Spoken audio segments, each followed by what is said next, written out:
Hey, a little selfie film time. It's Matt with Olympus Reptiles. Sorry I'm not in my usual garb, but today we're going to do a release of a snake that we caught for somebody. Occasionally we get calls from citizens that say, hey, I've got this problem. In this case it was a copperhead that was stuck in a netting fence for a garden. So we cut the copperhead out, doing our best to make sure it stays uninjured and it stays healthy. We find a nice secluded place. It looks kind of like this. Turn you sideways to bring that thing and release. As you can see, it's got some water.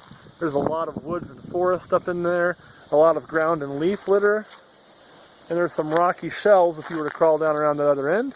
So there's plenty of habitat that should be pretty good for it. So this is where we're going to release this little guy. So now, enough of me, let's take a look at the copperhead. So this is a little one right here.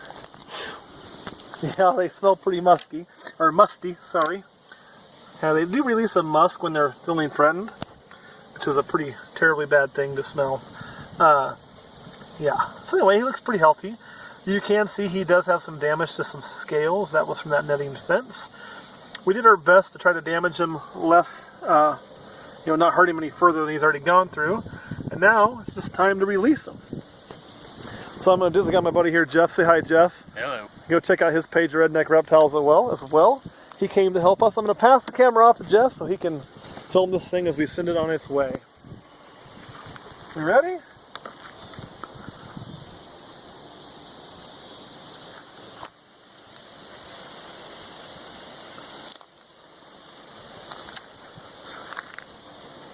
There he goes. And you can just see how quick they blend in. With that way that pattern is, it breaks everything up.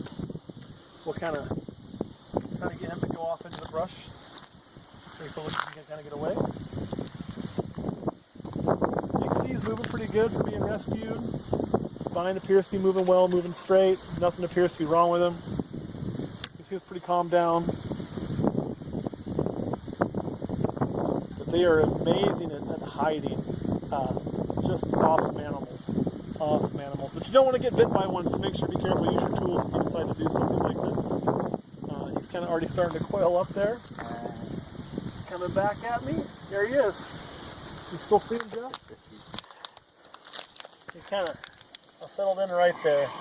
And he's set up now. He's going to wait. If I were to get too close to him now, I'm pretty sure he'd probably give me a bite. So we won't do that. We'll leave him be. He looks pretty healthy. We'll let him fend for himself, and hopefully he enjoys his new home. Anyway, guys, thanks for watching. Just so you know, we do some conservation stuff as well, like, releasing these kind of things. But we always pick a spot. The spot I'm at is actually really secluded. You're probably looking and saying, dude, you're right by a road. But I'm really not. What this is it's an abandoned state park area that is no longer used because the lake has shrunk and the boat ramp's not in the water. So nobody lives out here. Nobody comes out here. Nobody maintains anything out here. It's not a place where people are walking their dogs, and this guy's going to come into contact with lots of humans where, he could potentially be hurt by one of us, or he could hurt somebody's pet. We want to avoid that. That's why I've chosen this location to do a lot of my releases. So it does look like we're by a low road, but I promise we're not. Not to mention just kind of gets that Kansas scenery. Isn't that just gorgeous out here? Best part of the job. All right, guys, thanks for watching, and we'll see you again soon.